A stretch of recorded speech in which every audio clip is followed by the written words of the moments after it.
A história começa com um jogador hardcore chamado Kenneth, que acaba de terminar um jogo que levou 3 anos inteiros para completar. Depois de zerar esse jogo, ele, encosta ali na cadeira, solta aquele suspiro, pensa em como tudo aquilo foi chato e decepcionante. Apesar do longo tempo que ele levou, o jogo nunca chegou a desafiar ele de verdade. O que o Kenneth realmente deseja é um jogo que leve ele até o limite, algo tão difícil que ele levaria pelo menos 10 anos para vencer. Ele quer um verdadeiro desafio, tá? Não um negócio que ele pode superar só com paciência. Com isso em mente, Kenneth imediatamente começa a procurar o seu próximo jogo. Ele rola a tela, passando ali por diferentes títulos, algumas resenhas e recomendações, só que nada chama atenção.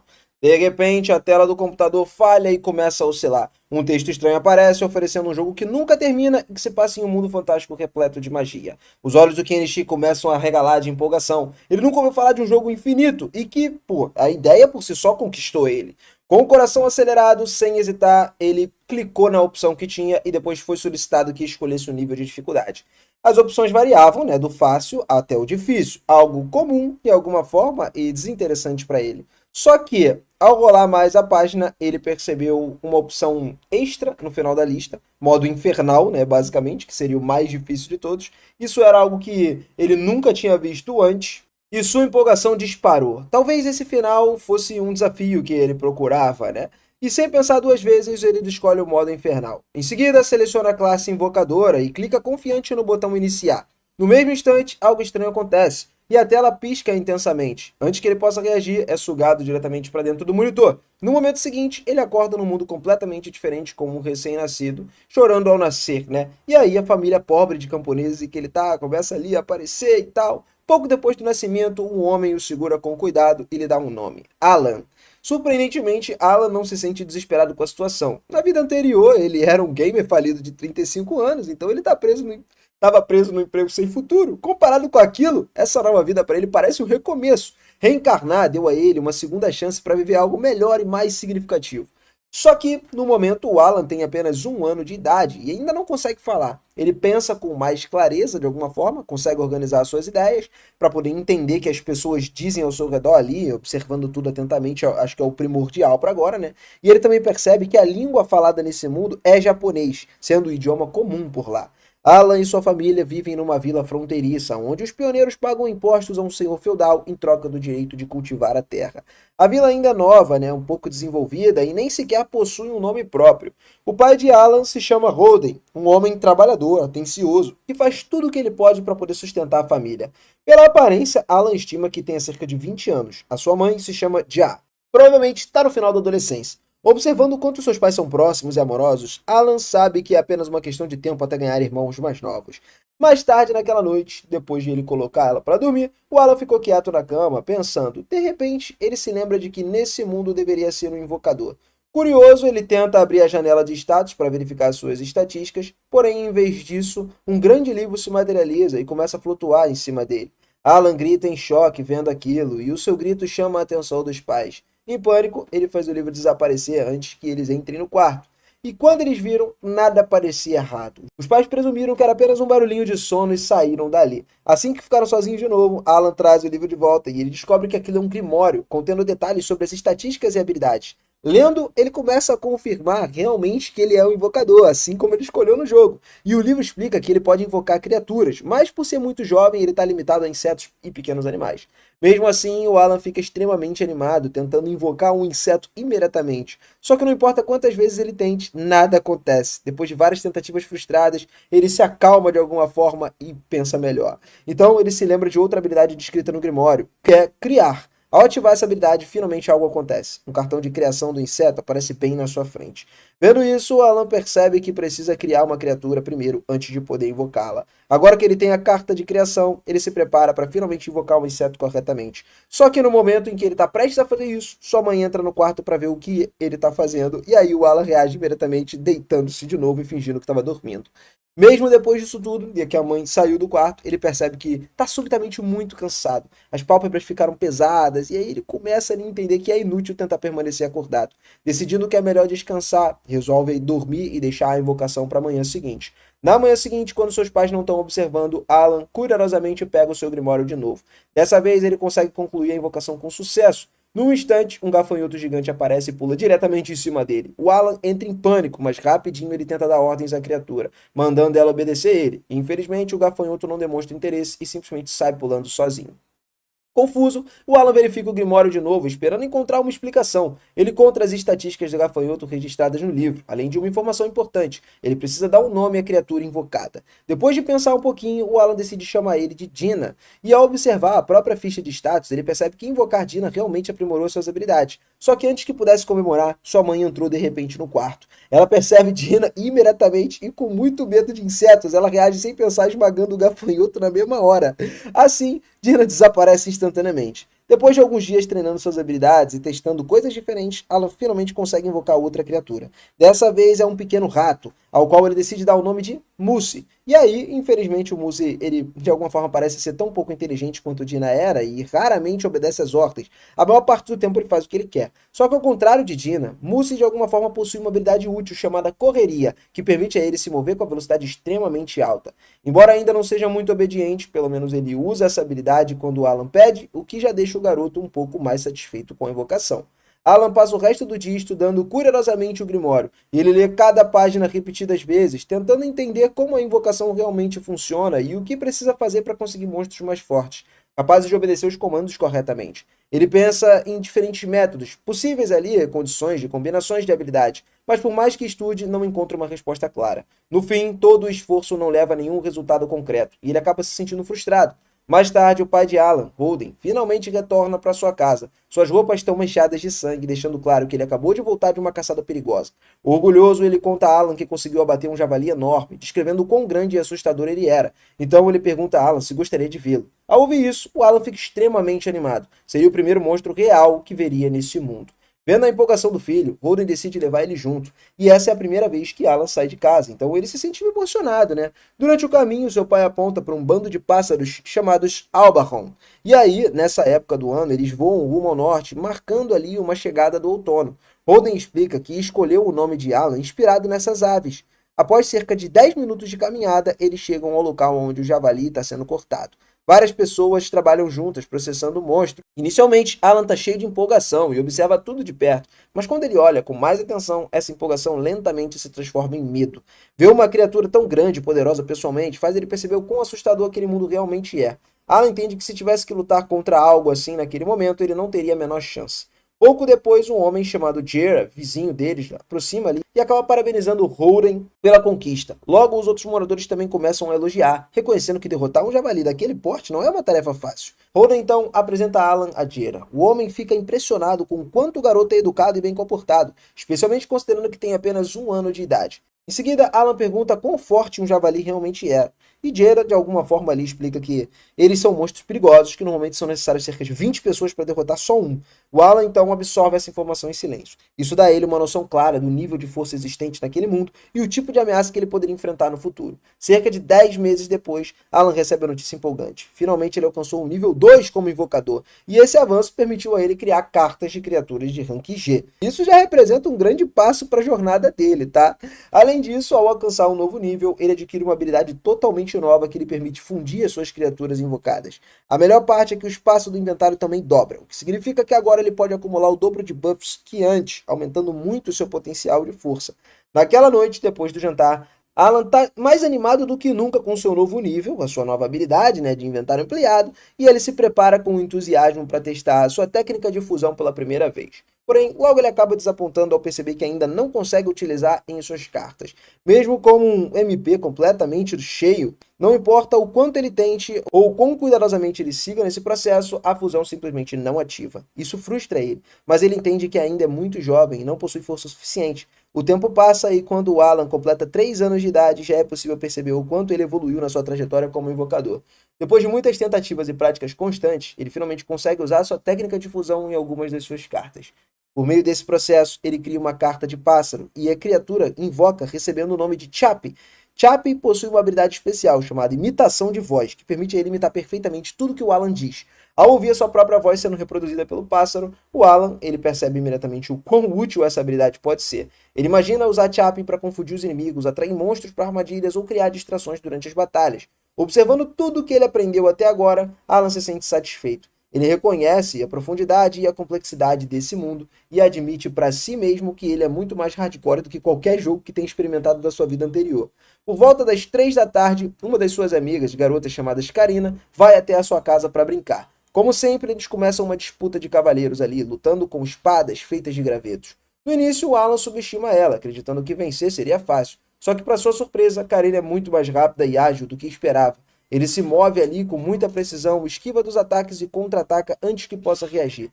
Alan tem dificuldades em acompanhar o ritmo dela e, antes que perceba, acaba perdendo essa luta. No final do dia, ele estava completamente exausto, derrotado, se sentindo mal por ter perdido para Karina. Seu corpo dói, o orgulho está ferido, mas em vez de desanimar, ele faz uma promessa silenciosa. Da próxima vez, ele estaria mais forte. Naquela noite, uma notícia importante é revelada à família. Tasha anuncia que está grávida. E ao ouvir isso, o Alan diz ao pai que quer ajudar a colheita de batatas ali, né, já que a sua mãe não poderia trabalhar tanto.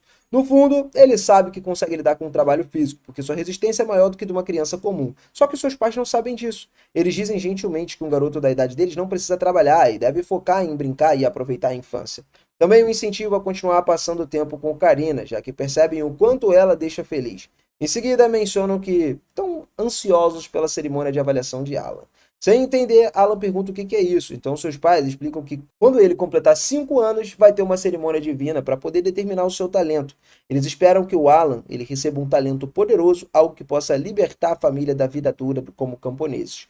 Alguns meses depois, durante o inverno, Alan acidentalmente se esquece de guardar Dina, e por causa disso, sua mãe acaba vendo um inseto assustado e escorrega e cai no chão. Holden corre para ajudá-la e percebe que a bolsa rompeu. O bebê já estava a caminho. Karina também estava presente naquele dia, né, já que ela e Alan estavam brincando juntos. Holden rapidamente pede a Karina que vá buscar os seus pais ali, porque eles têm uma experiência com parto e tudo mais. E pouco tempo depois, Jera e sua esposa Matilda chegaram para ajudar. Matilda assumiu o controle da situação, mandou todos os homens saírem da casa dizendo que precisava de privacidade para realizar o parto. Ao longo da noite, as coisas foram passando, e na manhã seguinte todos acordam com o som do bebê chorando. Eles correm e descobrem que o bebê nasceu em segurança. Deja já está ali pedindo para que Holden escolha o nome e ele decide chamá-lo de Mesh. Deja adora esse nome imediatamente, né? Mas por alguns segundos pergunta de onde que veio, se ele veio de algum monstro ou algo do tipo. E o Holden admite que sim. Mas mesmo assim ela gosta e os dois começam a rir. Sendo acompanhado por todos, enquanto a família ri e celebra, Alan observa o silêncio. Refletindo sobre tudo, ele percebe que nunca entendeu completamente o motivo de ter reencarnado. Além do desejo desesperado de jogar um jogo, né, realmente desafiador. Ele se lembra da vida vazia que ele tinha antes e ele percebe que ele estava completamente satisfeito em deixar ela para trás. Nesse novo mundo, ele se sente muito mais livre, cheio de possibilidades e, acima de tudo, percebe que a sua nova família é a melhor parte da sua segunda chance. Ele ainda não sabe como ele vai fazer isso, mas faz uma promessa silenciosa. Não importa o que aconteça, ele vai libertar sua família dessa vida difícil. Algum tempo depois, quando Alan tem 5 anos, ele pergunta ao pai como é a cerimônia de aptidão. O homem explica que se trata de um evento especial do qual todos, desde os servos até nobres, devem participar ao completarem 5 anos. Se Alan demonstrar uma boa aptidão, por exemplo, ele pode ter a chance de subir de vida ali e deixar de ser um servo. O problema é que ele vai ter vários rivais. E o garoto não entende o que isso significa, então o pai explica que quando chegarem pela primeira vez às terras, as pessoas começaram a ter filhos depois de filhos, e em outras palavras, tem muitas crianças da mesma idade que o Alan nesse momento. Nesse instante, Krina aparece por cima do ombro do pai e chama Alan para eles irem juntos ao evento, e assim os 4 se reúnem, né, depois de uma caminhada. Krina fica impressionada com a quantidade de casas que encontram na vila, aonde o teste vai ser realizado. Enquanto Alan observa tudo com admiração, Krina jura que vai se tornar uma cavaleira, caso seja designada como espadachim. Quando chegam à igreja onde o teste é feito, o Alan percebe que os plebeus usam roupas muito melhores do que as dele, o que indica claramente que eles possuem mais dinheiro do que a sua família. Ele até ali, de alguma forma, escuta alguns garotos zombando dele por ser um servo e tal. E em meio de tudo isso, os oficiais religiosos sobem às portas da igreja e pedem a bênção de Elmia, o deus da criação, para que todas as crianças tenham oportunidades iguais. Afinal, esse país já viu heróis cujas linhagens um dia pertenceram à servidão. Por exemplo, Classes, o santo. Basicamente, o cara nasceu como um humilde plebeu, enquanto Deverg era um lorde, né, da espada, e foi apenas um servo no passado. Se sentindo esperançoso ao ouvir isso, Alan se lembra de que antes de reencarnar, viu que classes como herói, lorde da espada, eles precisavam começar nas camadas sociais mais baixas. E em seguida, os participantes são chamados para entrar na igreja e dar início ao que eles aguardavam, né, a grande avaliação. Alan observa a estátua de Elmer, o deus da criação, então o líder do grupo religioso convida o chefe da vila, Doge, para iniciar a avaliação com o seu filho, Palomomas. E aí, cada criança deve tocar uma esfera de cristal, então os atributos e talentos revelados são todos escritos em uma placa de metal atrás do sacerdote. Com isso, a tensão toma conta do líder da vila, que começa ali a suar de tanta expectativa. Não muito diferente, o seu filho se aproxima da esfera de cristal. Logo, seus atributos aparecem na placa de metal, organizados da mesma forma que Alan já tinha visto com a sua própria página de status. Palomamas possui o talento, de se tornar um comerciante, o que deixa o pai extremamente satisfeito e emocionado. Sem entender muito bem e achando que qualquer talento já era motivo de comemoração, Alan verifica seu grimório, que apenas ele consegue ver, e percebe que os atributos são exibidos como rankings em vez de números. Enquanto isso, os outros garotos passam pela avaliação e, ao descobrir que não possui talento nenhum, sai correndo aos prantos até o pai, que o abraça com carinho. Em seguida, o garoto arrogante dá um tapa no próprio rosto antes de descobrir o seu talento para boa sorte. Ele então comemora em saber que será um machadeiro. Alan fica impressionado ali ao perceber que esse garoto, Dagora, ele recebeu um dos atributos com um rank de primeiro nível, o primeiro que ele vê com toda a sua vida, E com o passar do tempo, todas as crianças realizam as suas avaliações, até que resta apenas Alan e Krina no final. Ansiosa para acabar logo com aquilo, Krina corre em direção à esfera de cristal e assim que estende a mão, o item emite um brilho extraordinário. Então, a placa de metal revela que a garota possui o talento para se tornar o Lorde da Espada, algo que é praticamente um milagre. Enquanto todos ficam atônitos ali diante da raridade de um talento tão poderoso, Krina resmunga, dizendo que queria só ser uma espadachim. Alan então entende que ela sempre foi tão dominante nos seus duelos por causa disso. E finalmente o filho de Roden é chamado para avaliação. Sendo a última criança do evento, sem demonstrar ansiedade, Alan só precisa tocar na esfera de cristal e finalmente mostra aos pais que é um conjurador. Só que ele é literalmente lançado para trás pela força mágica brutal que emana do item, acompanhada pela luz 2 vezes mais intensa do que surgiu quando Krina foi avaliada. Sem conseguir ler o resultado, Holden corre até o sacerdote e pergunta qual foi o veredito. Mas de uma forma inacreditável, o garoto não possui talento algum na classe que deveria aparecer. A placa exibe uma falha repleta de letras aleatórias. Enfurecido, Alan começa a amaldiçoar as famílias dos desenvolvedores por não conseguirem consertar esse jogo lixo, mas Holden permanece calmo e chama o filho para eles voltarem para casa. Horas depois, os dois retornam aos braços de Teresia e Mesh, o que aquece imediatamente o coração de Alan. E não apenas naquele momento, tá? Quando todos se reúnem ao redor da fogueira, seus pais deixam claro que sempre estariam ali. Ele sempre vai ser precioso para eles, independente de ter talento ou não. Diante de tanto carinho assim, Alan reconhece que a sua família é tão pobre que sequer possui uma banheira. Ainda assim, isso não impede ele de ser feliz. Na hora de dormir, o garoto revisa seu grimório e confirma que realmente possui todos os atributos de rank E, o que leva ele a descobrir algo importante. Ele é o único nesse mundo jogando ali no modo infernal, tá ligado? O mais difícil de todos. Todos os que participaram da avaliação tinham 5 anos, o que significa que deveriam estar no nível 1, minimamente. Assim como o Alan. Só que parece que o sistema de rankings provavelmente reflete o quanto cada pessoa pode se desenvolver e cada vez mais sobe ela de nível. Assim, a razão do Alan possuir todos os atributos no ranking é isso. O motivo dos seus atributos serem tão baixos é que a velocidade de crescimento no modo inferno é quase que 100 vezes mais lenta do que o normal. E isso parece significar que os seus níveis estavam mostrando apenas uma fração do valor real. Depois de passar a vida inteira jogando jogos no modo fácil, Kenichi Yamada renasceu nesse mundo como um jogador no modo inferno, algo que poderia enlouquecer qualquer um, mas o Alan ele se recusa a desistir. Afinal, ele se lançou nesse desafio justamente para colocar jogos ridiculamente fáceis em seu devido lugar. Falando nisso, estava bem claro que o absurdo escrito no lugar da sua classe era apenas um glitch mal feito. Portanto, os desenvolvedores deveriam consertar isso em breve. E Alan, de alguma forma, estava pronto para reclamar com esses caras até que tudo tivesse perfeito, apenas para provar que ninguém deveria mexer com um gamer sem vida social. Na manhã seguinte, ele pergunta para sua mãe por que o seu pai está daquele jeito, já que o homem vem agindo de uma forma estranha desde a noite anterior. Perto do anoitecer, toda a família vai à casa de Krina para poder comemorar o fato da garota ter sido descoberta como uma Lorde da Espada, e empolgada ela conta ao Alan que a Lorde da Espada é mais forte do que um espadachim comum. O garoto finge não saber de nada, para poder esconder a sua ignorância, e Matilda também comenta que o chefe da vila passou lá para poder presentear a família com uma bebida alcoólica. Tentando esconder a sua felicidade, Holden mantém uma expressão séria e diz que todos deveriam aproveitar a bebida. Alan começa a suspeitar que seu pai esteja com ciúmes de Krina por ela ter se tornado uma Lorde da Espada, mas não acredita que ele seja desse tipo de pessoa. Gerard pede para que Holden dê o primeiro gole na bebida, porque, segundo ele, os visitantes deveriam beber primeiro. E diante da insistência de Gerard, uma discussão começa entre os dois, até que Gerard revela que Holden quer cortar os laços ali entre as duas famílias. Encurralado, Holden explica que não era isso que ele queria, que o talento de Krina é tão extraordinário e que ela pode até se tornar um cavaleiro para servir o país com boas chances de alcançar a nobreza no futuro. Por causa disso, na opinião dele, pessoas importantes como ela não deveriam perder tempo socializando com servos.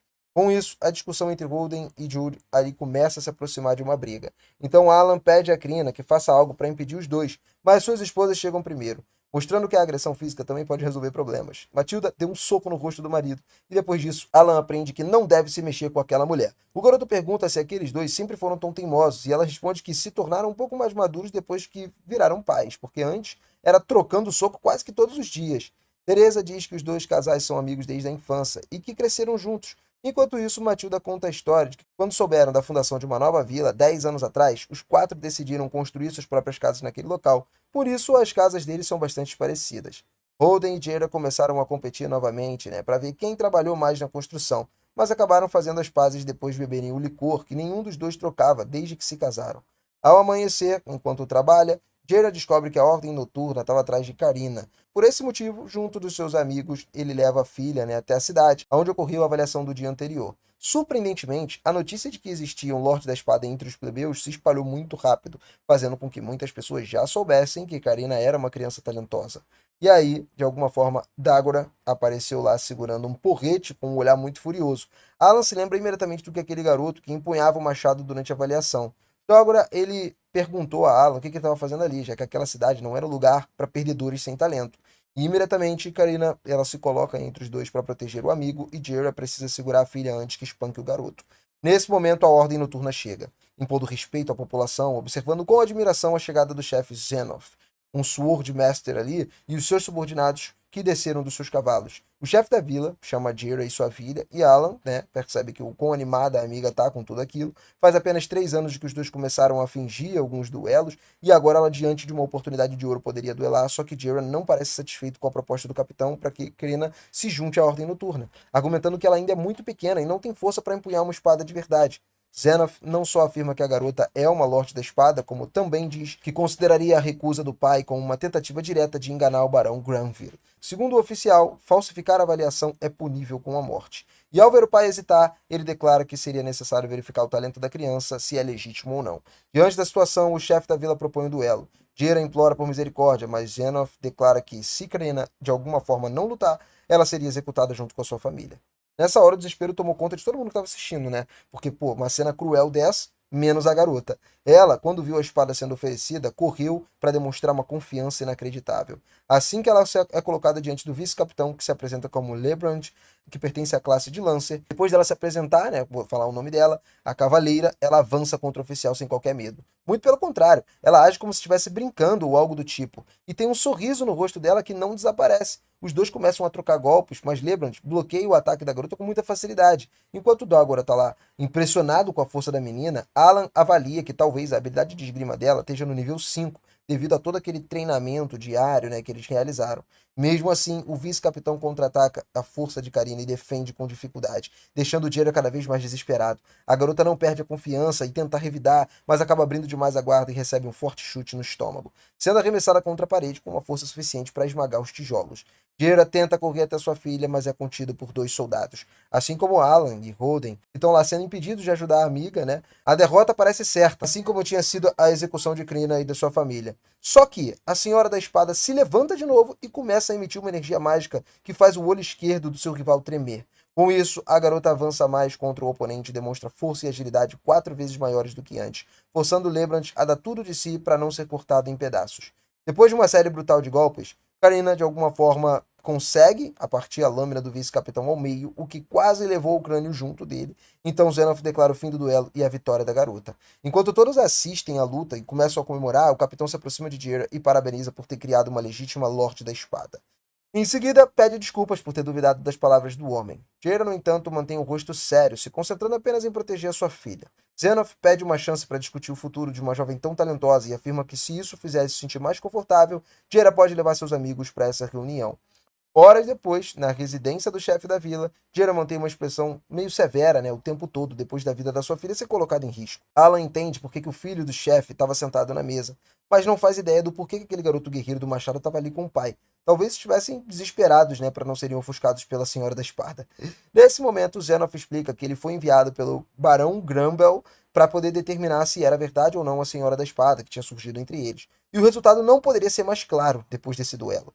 Em seguida, Zenoff afirma a Doge que, por ordem do seu mestre, essa vila passaria a ser chamada de Vila Carina a partir de hoje. Segundo o capitão, 3 anos atrás, uma Senhora da Espada nasceu na família Contz. Contudo, Alan não entendeu que isso era possível, porque, pelo que lembra das regras do jogo, alguém dessa classe só pode nascer como servo, plebeu ou barão. De qualquer forma, o oficial acrescenta que essa pessoa chegou a servir a família real, mas não atendeu às expectativas, o que levou à reavaliação e concluiu que ela era só um espadachim comum.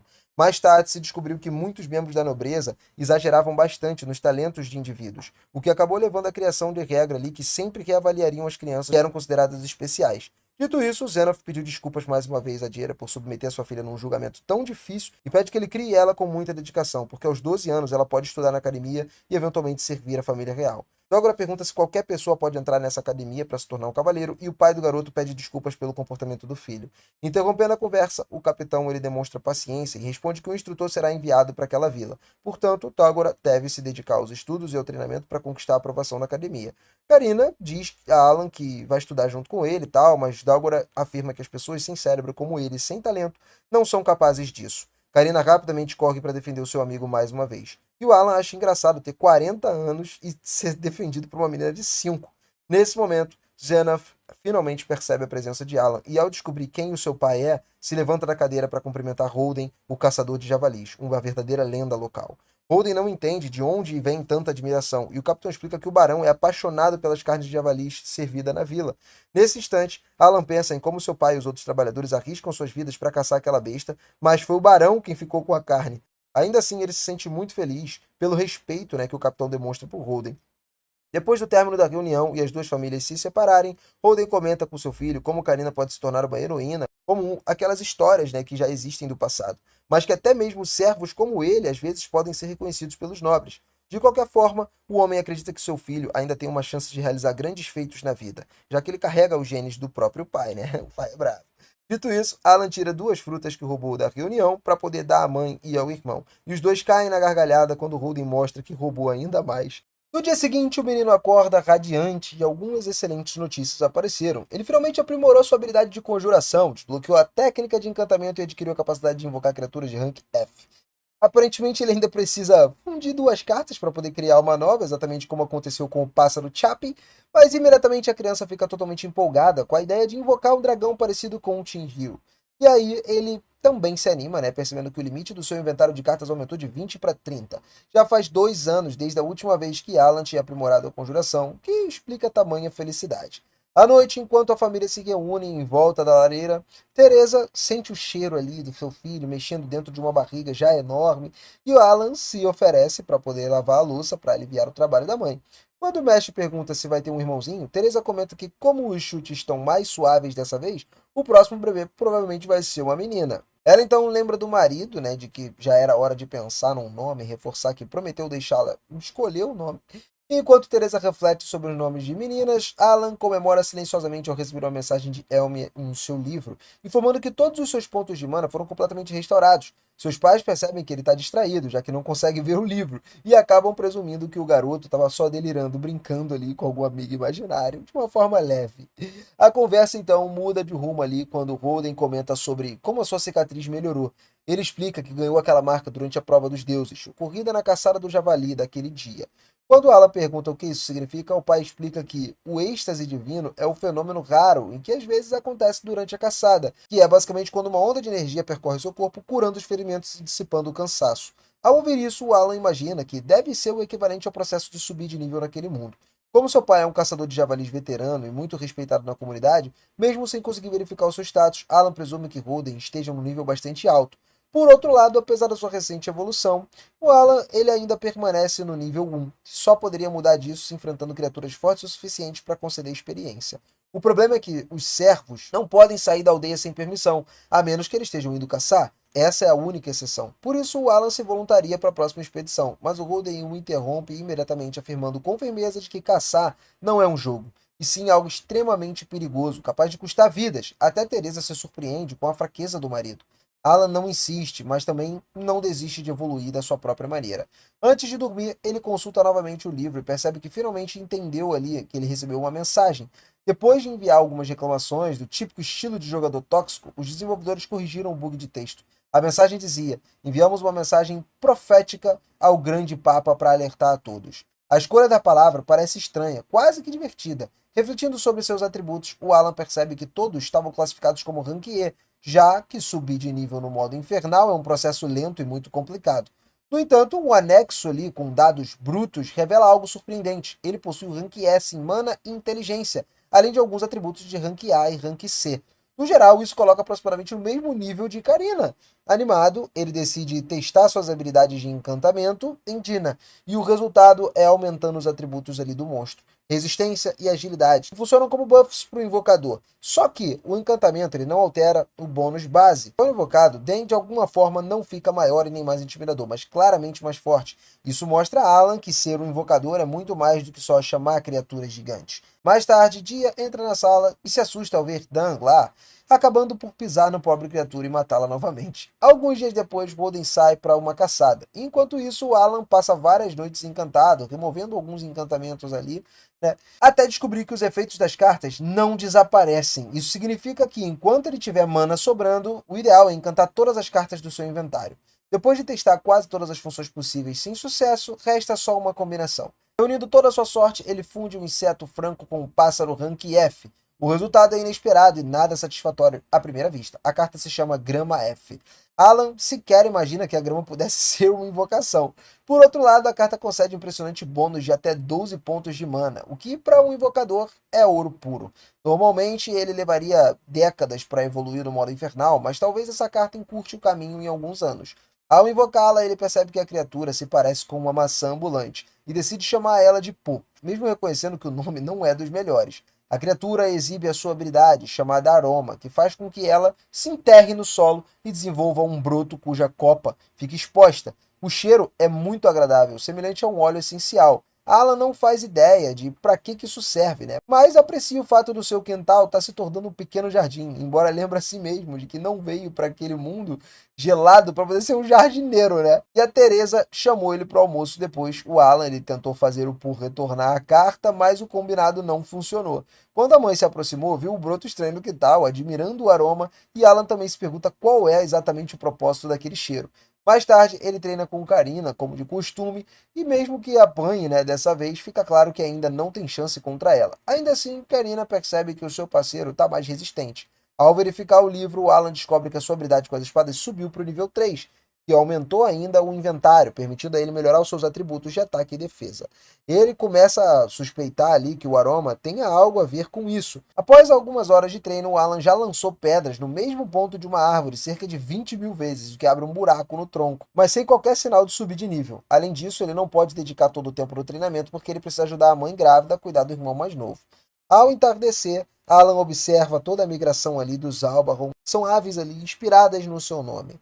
Quando a noite cai, Holden demora para voltar da caçada e isso acaba preocupando todo mundo, né? De repente, os companheiros de Holden surgem sob uma chuva intensa, carregando ele gravemente ferido sobre uma tábua de madeira. Gerald explica que Holden foi atingido no estômago por um javali, só que o ferimento foi cauterizado e o sangramento foi contido. Eles conseguiram mantê-lo vivo graças a uma erva medicinal extremamente cara, a flor de Müller, e Teresa se surpreende, até lembrando das moedas de ouro recebidas do cavaleiro, né, como pedido de desculpas pelo tratamento dado a Karina. Alguns caçadores começam a culpar plebeus pelo ocorrido, e a gritaria acorda Mesh, que começa a chorar diante da cena assustadora. Os homens então decidem sair para dar espaço à família, e depois disso, Alan pergunta a Jera o que realmente aconteceu. Jera explica que recebeu as ordens para incluir plebeus na caçada. A carne de javali era valiosa para os nobres, e os servos não têm escolha senão arriscar as suas vidas naquela ocasião. Os plebeus eles se sentiam confiantes por causa da fama do Holden, considerado uma lenda, né? No entanto, quando a situação ficou perigosa, eles entraram em pânico e fugiram, arruinando toda a estratégia. Holden tentou salvar um deles e acabou gravemente ferido. Depois de ouvir tudo isso, o Alan se sentiu completamente inútil. Ele passou a noite tentando ajudar a mãe, mas ele está exausto. No meio da madrugada, Holden acorda gritando, tomado pelo pânico. Nesse momento, Alan percebe o quanto tem sido egoísta, pensando apenas em ficar mais forte. Afinal, do que adianta você ter força sem um propósito? A vida é cruel pros servos, que no caso é a classe que ele pertence, né? Pra eles, aquilo não é um jogo. Essas pessoas, elas entregam tudo que elas têm o tempo todo, matam um leão por dia pra poder sobreviver. E o Alan ainda tem um irmãozinho pra cuidar, além de outro vindo aí no meio do caminho, tá? E em meio a tudo isso, Jera chega com a parte da carne do Holden, né, que cabe à família, e fica aliviada ao ver o parceiro apresentando tá um pouco melhor do que antes. Ela promete ajudar a família a se proteger do frio, do inverno ali, enquanto o marido de Teresa estiver impossibilitado de trabalhar. Motivado, o Alan pede ao pai que descanse e promete proteger a família. Dessa vez, Holden não discute e não tenta impedir ele, porque a expressão do menino é tão pura de determinação que não tem nem o que fazer. E a partir de então, o Alan começou a participar das atividades mais leves junto do grupo de servos. Por mais estranho que pareça, ele demonstra uma força inacreditável para as crianças da sua idade. Dadas as circunstâncias, ele se cansa de fingir fraqueza e decide mostrar sua verdadeira força. A situação é desesperadora. Como a aldeia já vê Karina como heroína, ninguém entra em choque ao vê-lo realizando trabalhos braçais. O conjurador, então, remove todos os bônus de mana e os converte em força física. Para justificar isso, ele usa a desculpa de que herdou a força do pai desde que começou a trabalhar. Com o passar dos dias, Alan percebe o quão injusto é o sistema. Os nobres acabam ficando com a maior parte de tudo que os servos coletam, e pouco se sobra, mal garantindo a sobrevivência deles durante o inverno que está se aproximando. Certo dia, Tebos, o chefe da aldeia, aparece na casa de Holden acompanhado com um jovem que acabou causando o ferimento do caçador. Eles levam frutas, né, numa forma de pedido de desculpas, e Alan sente raiva em ver o rapaz se ajoelhar, tomado pelo arrependimento.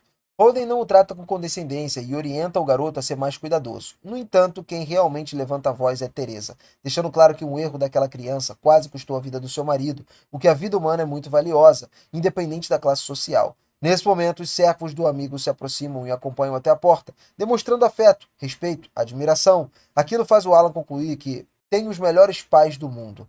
Mais tarde, ao encontrar o raro momento de folga, Alan abre o espaço do campo ali e conjura um bando de sapos salteadores. Em seguida, se esconde na floresta. Ele arma várias armadilhas e usa a habilidade de provocação para atrair animais que veem os sapos como presas. O objetivo é garantir carne suficiente para atravessar o inverno.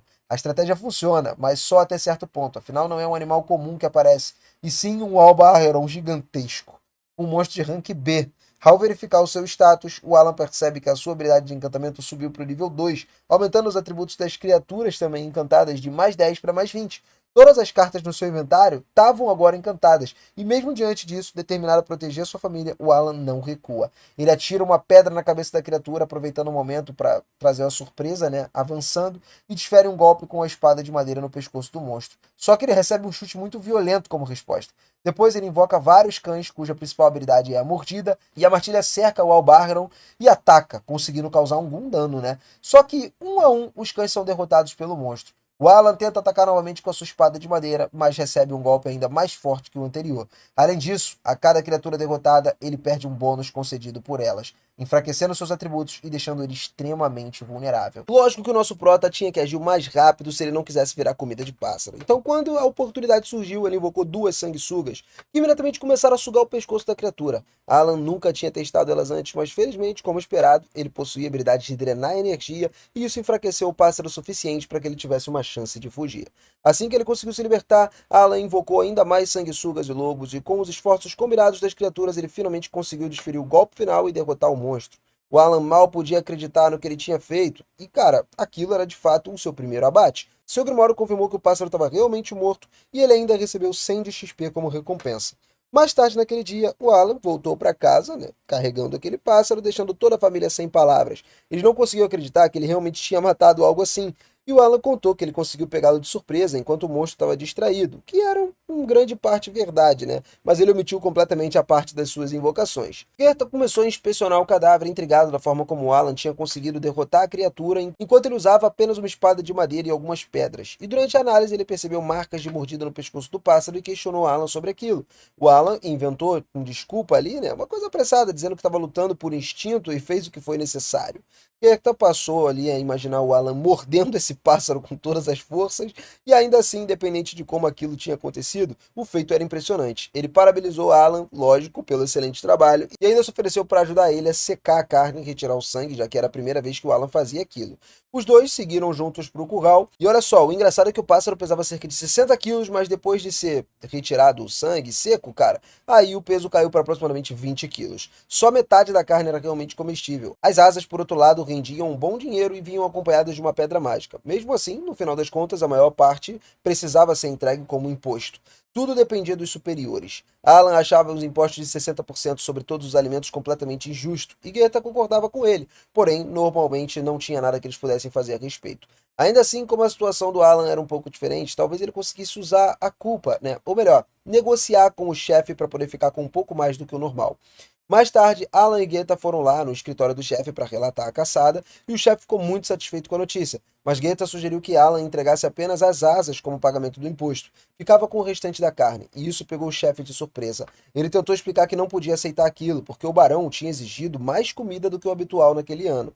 Goethe, então, lembrou ao chefe que Alan só foi forçado a sair para caçar por causa da sua exigência irracional, o que acabou resultando no ferimento de Golden, né? Então, do jeito que as coisas estavam, a família de Alan poderia realmente morrer de fome, já que mal tinha o suficiente para comer. Para dar ainda mais credibilidade à história, o Alan fingiu que estava prestes a desmaiar de fome ali mesmo. O chefe se sentiu extremamente culpado, mas ainda hesitava em reduzir os impostos para tornar a proposta mais atraente. Goethe se ofereceu para incluir a pedra mágica do pássaro, e no fim o chefe concordou com o acordo. Alan e Goethe ficaram muito felizes, mas ainda assim não tinham terminado. Alan perguntou se isso significava que eles poderiam ficar com toda a carne, exceto as asas, em futuras caças também, e o chefe hesitou novamente, mas Goethe lembrou de que era extremamente raro uma criança capturar um passarinho desse sozinho. Pô, quais seriam as chances disso acontecer de novo? Convencido, o chefe aceitou, acreditando que o Alan não conseguiria repetir esse feito tão cedo. Lógico que ele estava enganado, né? Mais tarde, o Alan retornou aos campos e dessa vez conseguiu atrair 2 desses aldeirões de uma vez só. E a essa altura ele já tinha dominado a estratégia. Primeiro enviava as sanguessugas para enfraquecer os pássaros e depois lançava pedras nas suas cabeças para desorientar eles. Depois ordenou que os lobos atacassem com a força total que eles tinham. E quando a vida do monstro caiu o suficiente, ele finalizava os dois com golpes certeiros de sua espada. E aí ele vinha caçando a cada 3 dias há algum tempo. Só que aquela foi de fato a primeira vez que ele conseguiu um sucesso quase que total, perdendo apenas uma das suas invocações. Para melhorar ainda mais, ele ficou acumulando XP, o suficiente para subir para o nível 2. Animado, o Alan abriu a tela de status e percebeu que seus atributos tinham aumentado em cerca de 60%.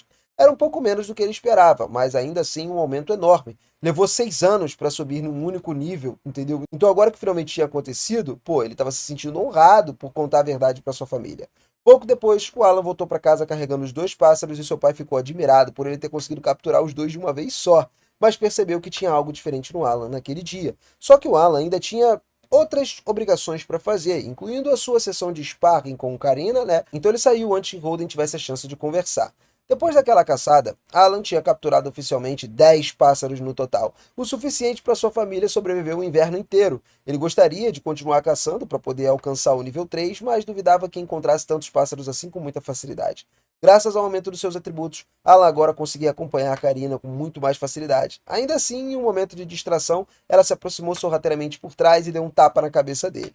Mais tarde, naquela noite, Alan convocou uma reunião familiar. Quando todos estavam presentes, ele revelou que, na verdade, não era desprovido de talento. Sem entrar em detalhes, ele explicou que, quando ele era um bebê, ele recebeu um oráculo da deusa, Elmia.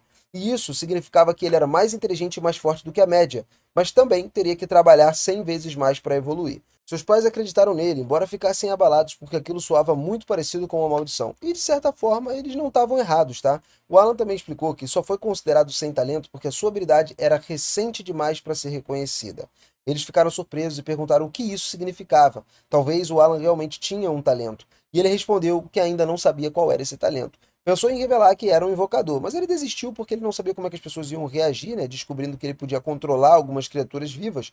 Mesmo sem conhecer os detalhes, seus pais ficaram muito aliviados. Agora tudo fazia sentido. Eles apenas lamentaram que o Alan não tivesse contado antes. Questionando sobre os seus planos, Alan respondeu que continuaria se esforçando ao máximo para ficar mais forte.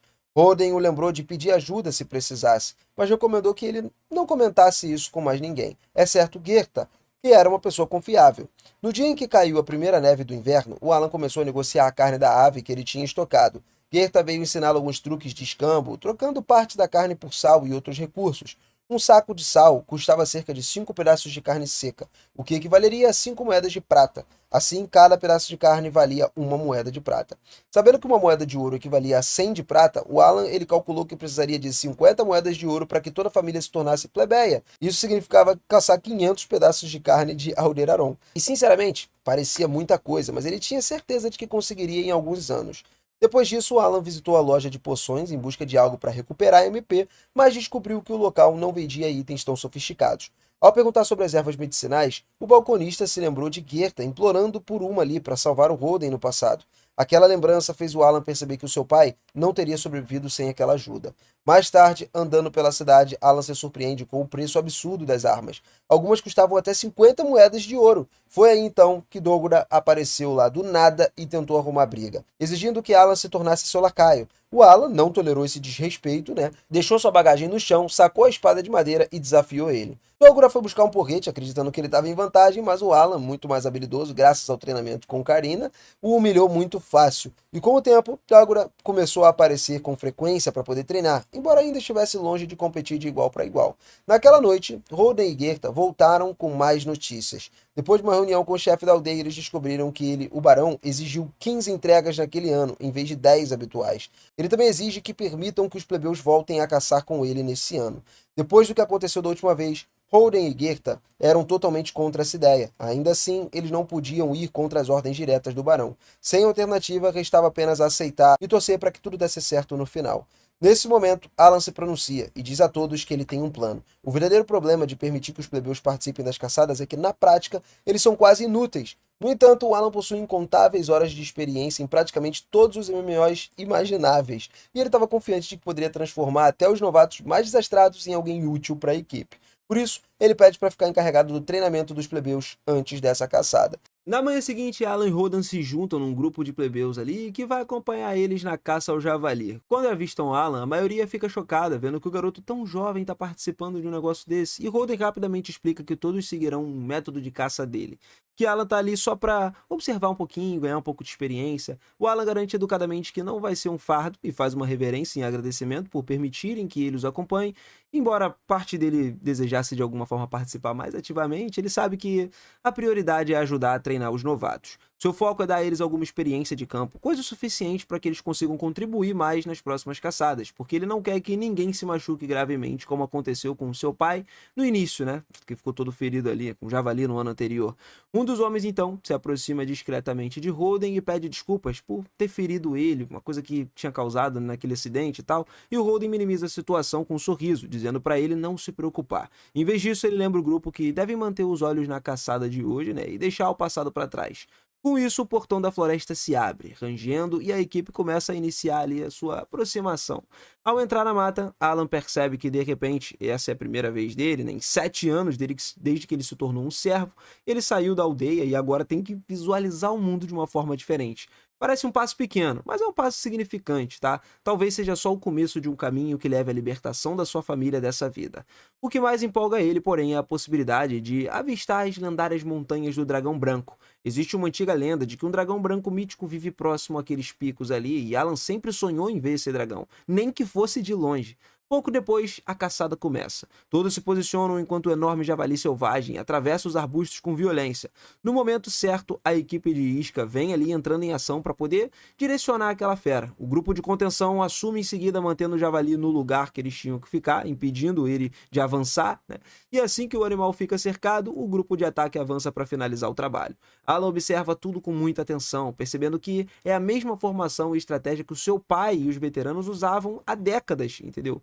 A coordenação, o timing, o sistema é muito bem ajustado. E vendo tudo de perto, ele entende o quão inteligente e eficiente aquilo realmente é. Depois que o javali finalmente é abatido, os plebeus sentem ali uma onda de orgulho, né? Para eles, realizar uma caçada bem-sucedida assim é como superar uma aprovação divina. E é a prova de que o seu crescimento, o seu trabalho em equipe dão muito certo. O Alan imagina que como o javali era classificado como um monstro de rank C, eles devem ter acumulado uma boa quantidade de pontos de experiência. Curioso, né? Ele abre então o Grimório para poder verificar os seus próprios status, mas para sua decepção ele descobre que ele não ganhou nenhum único ponto.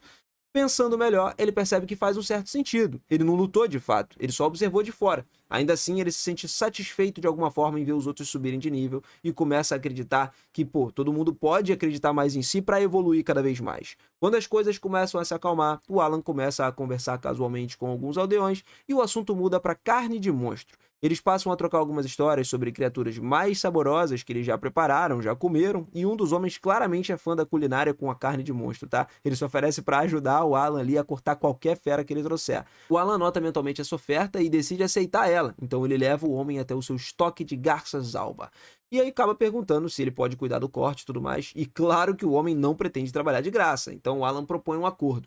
Para cada alma processada, ele entregaria 2 pacotes completos de carne como pagamento. A oferta é generosa e o homem aceita imediatamente. Alan tem um motivo claro para esse arranjo. Ele ainda está juntando 50 moedas de ouro para poder libertar sua família, né? Ele quer transformar todo mundo ali em pessoas boas, saindo daquele lugar e não ter que pagar imposto.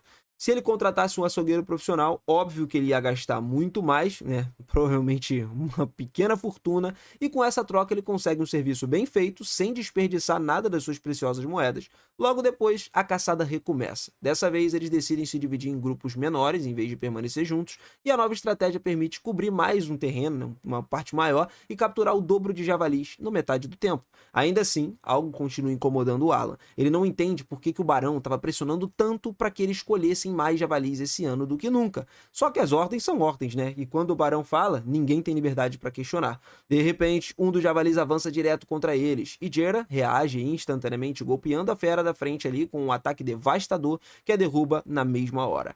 Ele então chama os caçadores novatos para finalizar esse trabalho aí, e aí fazem exatamente isso. Mais uma vez, ele sente orgulho de concluírem outra caçada com sucesso. Da vez anterior, o Alan não viu nenhuma mudança nos seus status. Dessa vez, foi um pouco diferente. Ele verificou sua tela de status e aí foi tomado por uma onda de alegria. Os atributos aumentaram, ele alcançou oficialmente o nível 3 e ele começou a refletir, entendendo como isso aconteceu. O truque era simples, mas funcionou, né? As coisas foram do jeito que ele queria. Desde que as suas criaturas invocadas façam contato físico com o inimigo antes de morrer, o sistema considera ele participante da luta. Isso é bom. Então, pouco antes do javali cair, o Alan invocou Dina, que era um animal que acabou pisando nele, estabelecendo certo contato. Aquele pequeno momento foi o suficiente para o Alan ganhar experiência, embora tenha sido um custo. Uma coisa básica assim, né? E Dina foi morto nesse processo. Enquanto o espírito de Dina sobe aos céus, Alan pede desculpas em silêncio. Mas no fundo sabe que valeu a pena, porque ele conseguiu evoluir. Depois de 3 meses, o Alan e Karina, então, estão convidados à casa do chefe da aldeia para poder celebrar o ano novo e depois da visita retornam para casa para poder aproveitar a festa adequadamente. A mesa estava repleta de comida e Gerta estava lá, né, sua esposa, aparecendo para se juntar na comemoração. Todos comem, riem e aproveitam o clima acolhedor. E durante a refeição, Gerta pergunta casualmente se o chefe tinha dito algo sobre eles. Alan confirma, explicando que o chefe fez questão de agradecê-los pessoalmente por todo o seu esforço. E Holden já esperava que alcançassem facilmente a meta de trazer 20 javalis no ano, né, como tinham planejado. O Alan acrescenta que o chefe ficou tão satisfeito com o progresso que deu uma garrafa de bebida como recompensa. Ele sabe muito bem quanto Holden e Gerta adoram, né, e gostam de beber pra caramba e ficam animados com o álcool quando as coisas sobem a cabeça ali, né. Então, ele tem uma ideia astuta para usar isso ao seu favor. Ele propõe um desafio. Se vencer, vão poder participar oficialmente da próxima caçada.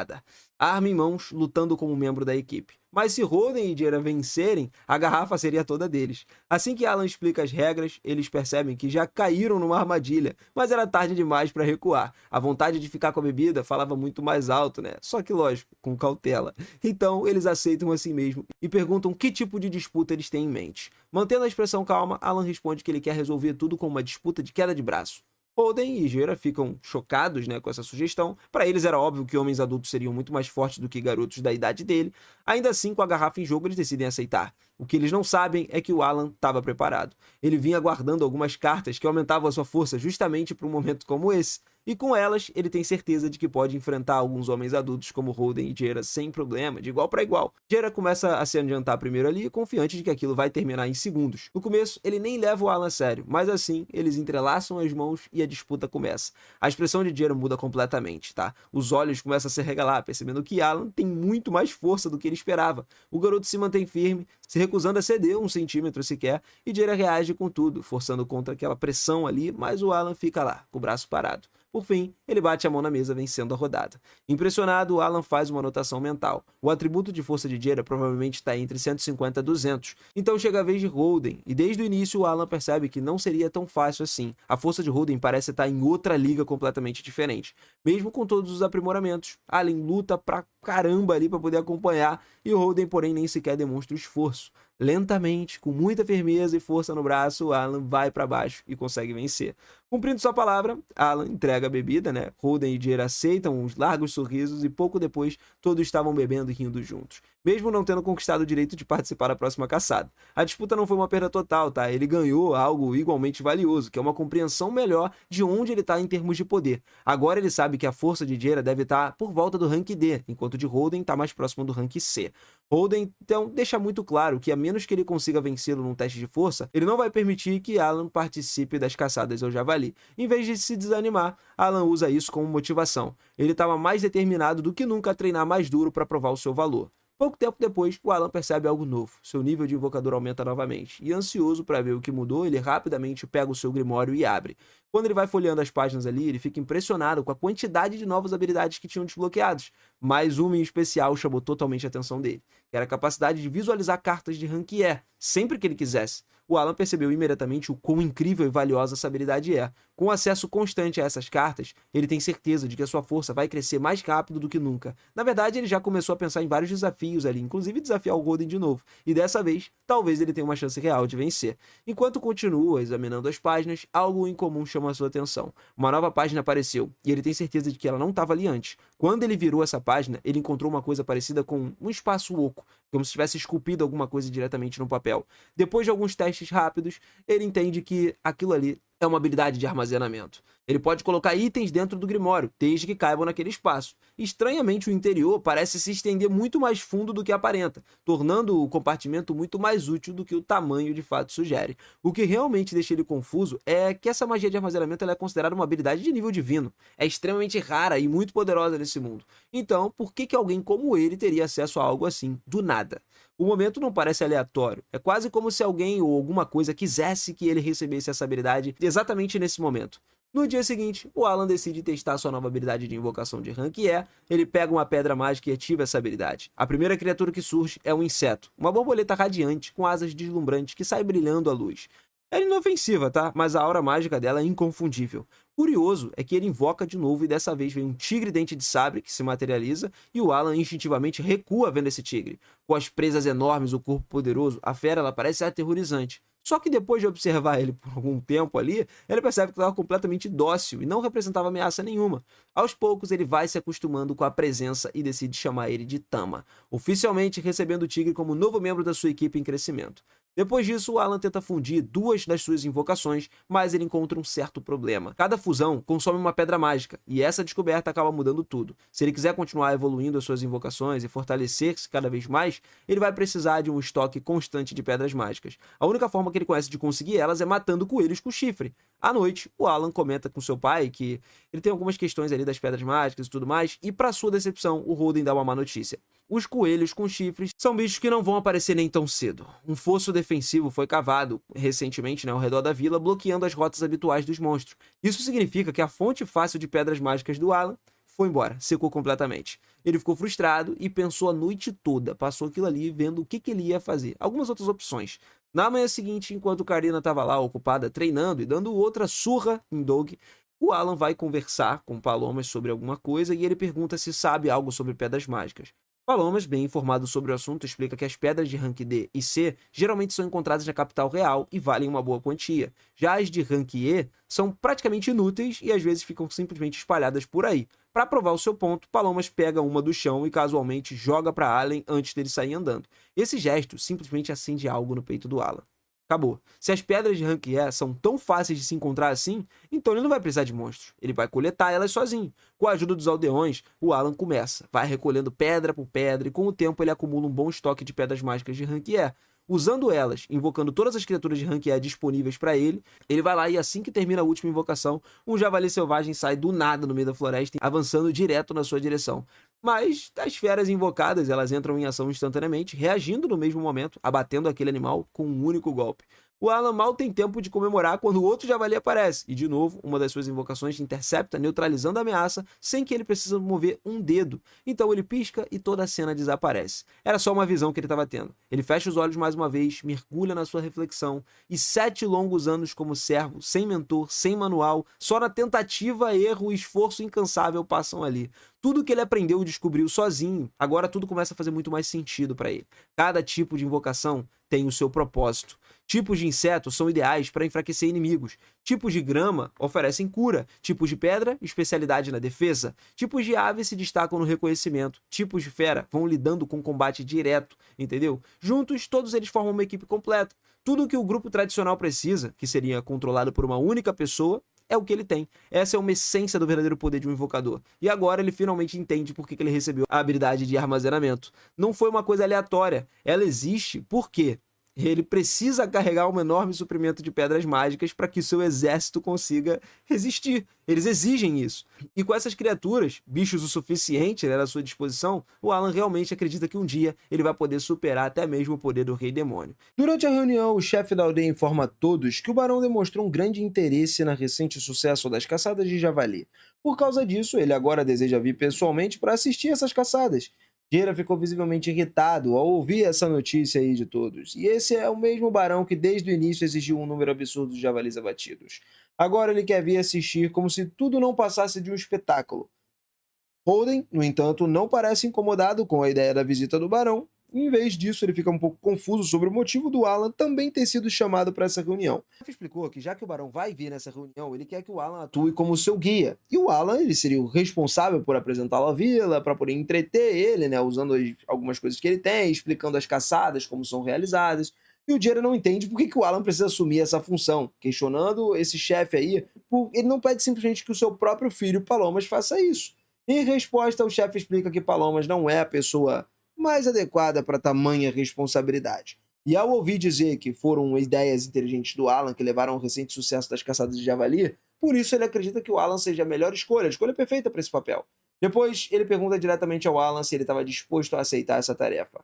O Alan para por um momento para poder pensar e ele percebe que ele não se importa em agradar o barão pessoalmente. O que realmente importa é que ele liberta a família da servidão. Se continuarmos caçando javalis da maneira tradicional, levaria cerca de 10 anos para juntar dinheiro suficiente e elevar o seu status ao dos seus plebeus. No entanto, ele também se lembra de que o status social, às vezes, pode ser concedido diretamente pelo barão como recompensa, e com isso em mente, o Alan aceita servir o guia do barão. Alguns dias depois, o barão Granville, ele chega na cidade acompanhado da sua filha, Cecile. Cara, aí as coisas começaram, né? Eles são escoltados por Zenoff e por vários outros cavaleiros, chefe da aldeia recebe eles calorosamente, e pouco depois, todos entram para um jantar. Depois de conversa leve, o barão Granville ele puxa o assunto da caçada dos javalis e pede desculpas ao chefe pela exigência repentina, né? E aquela toda pesada dos javalis e tudo mais, explicando que ele entende o quão difícil é atingir essa meta. Ele não teve muita escolha, porque as ordens veio diretamente do rei.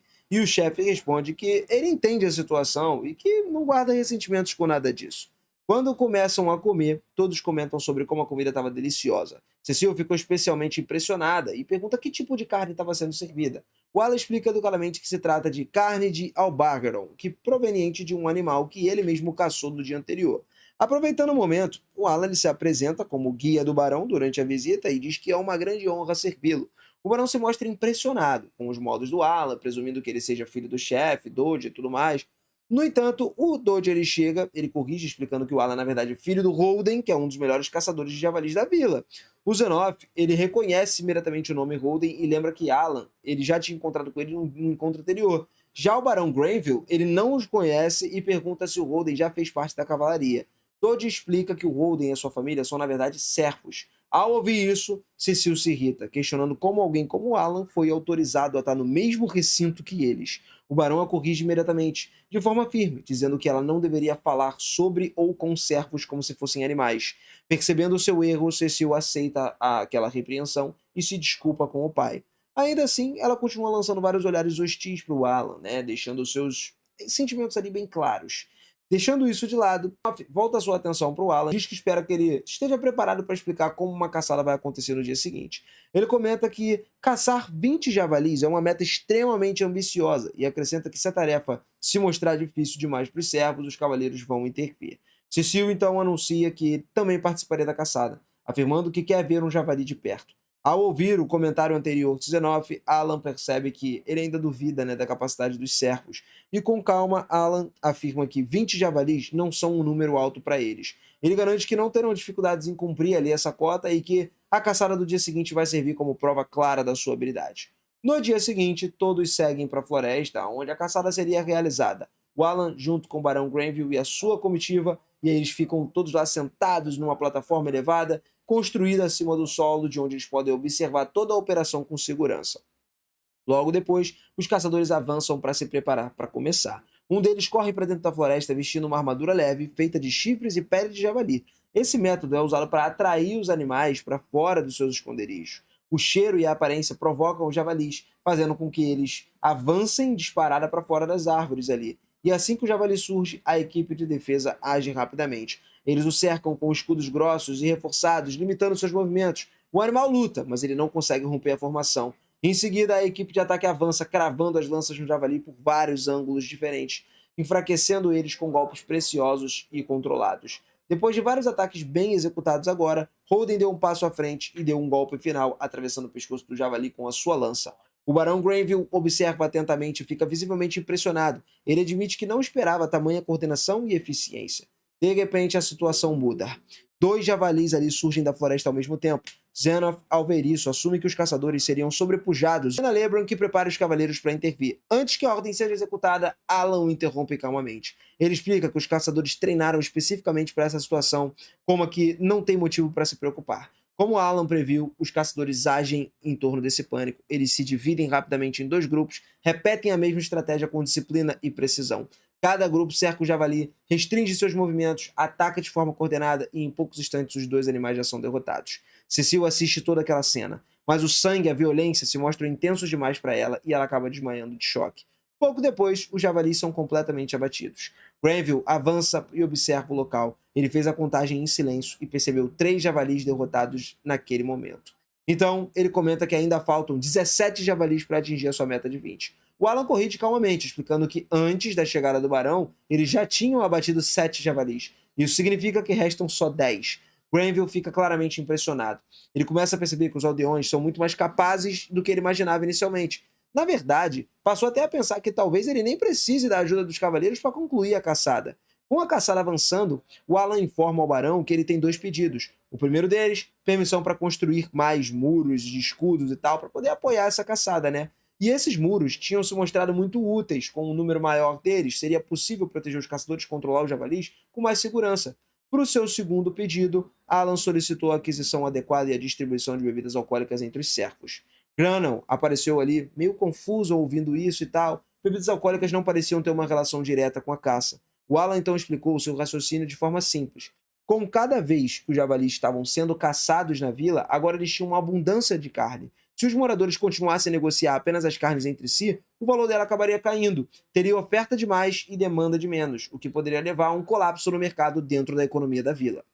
Só que, se o produto, como bebidas alcoólicas, fosse introduzido em trocas comerciais, isso criaria um equilíbrio. Daria aos moradores algo muito interessante, diferente de negociar. Ajudaria a estabilizar os preços. Além disso, galera, o álcool ajudaria a manter toda aquela moral dos caçadores depois de dias longos de perigo, né?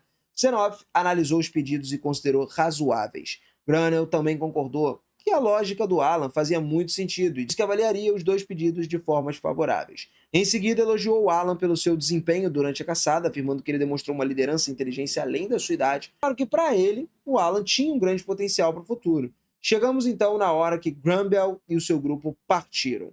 Quando o Cecil montou no seu cavalo, olhou o Alan e disse que não deixaria os negócios do seu pai subirem a cabeça, isso saiu cavalgando para longe ali, para o lado de Sibajin, que era o mortomo, e o Alan apenas observou enquanto eles se afastavam e tal. E ele sentiu um alívio por ela finalmente ter ido embora, presumindo que aquela provavelmente seria a última vez que veria.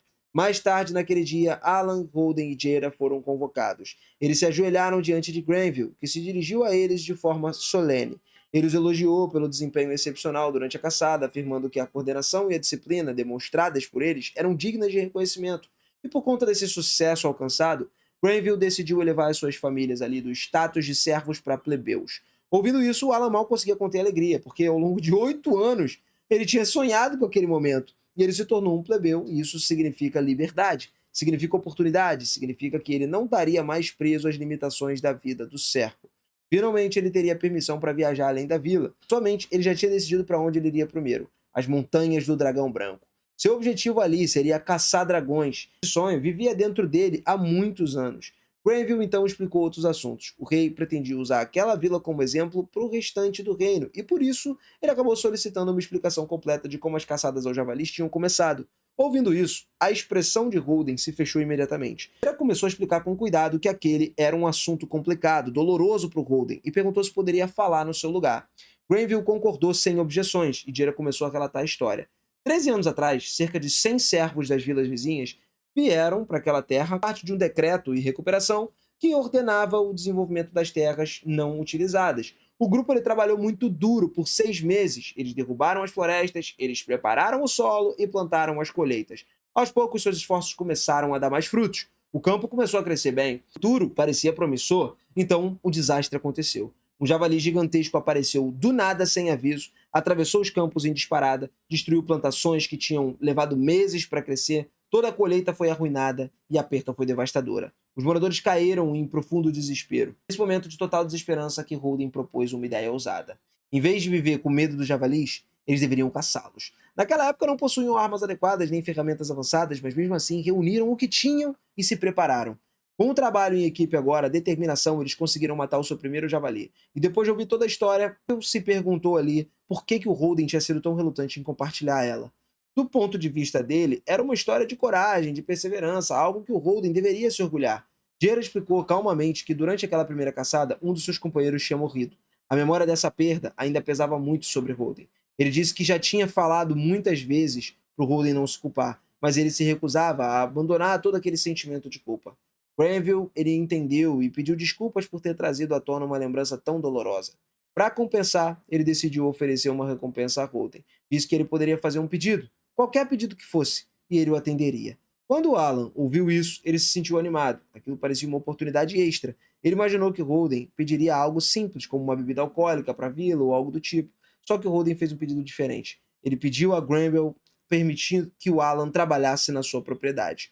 No instante que ele ouviu isso, o coração do Alan afundou. Aquilo não era o que ele queria. Se passasse seus dias fazendo tarefas na propriedade, nunca teria chance de perseguir o sonho de conhecer o mundo exterior. E ficar preso a esse trabalho só atrasaria a vida dele. Antes que o Alan pudesse reagir, Granville disse que ele era talentoso demais para trabalhar apenas como um simples operário.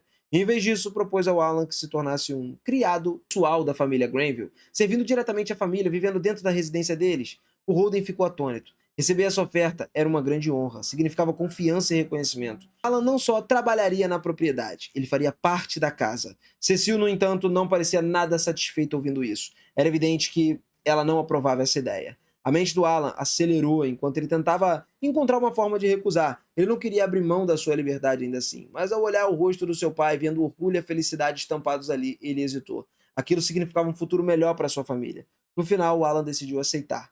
No dia seguinte, os preparativos foram feitos, partida rumo à propriedade do barão também foi feita, a vila inteira se reuniu para se despedir. Muitos estavam tristes, especialmente seu irmão, Mesh, que chorou na frente de todo mundo e disse que sentiria sua falta.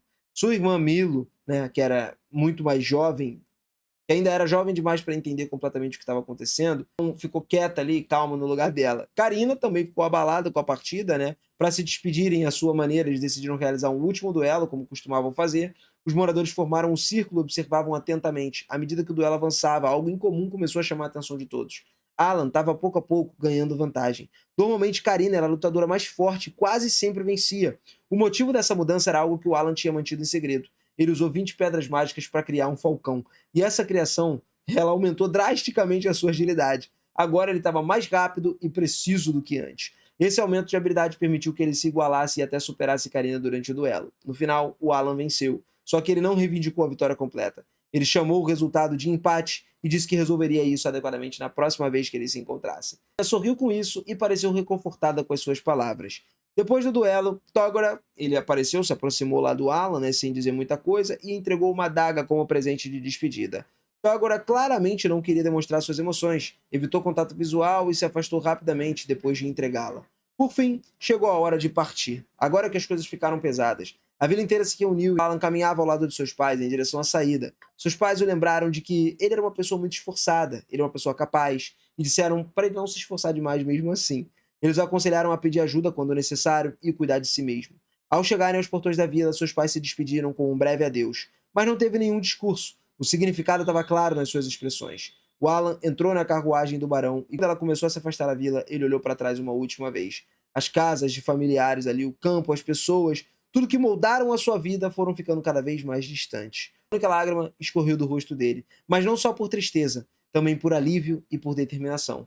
Ele entendeu que deixar a vila não era o fim, era mais um passo adiante nessa nova vida que ele quer levar. Dias depois, Alan inicia suas funções como um criado. Chegando na propriedade de Granville, ele fica imediatamente surpreso com o tamanho e a beleza do lugar.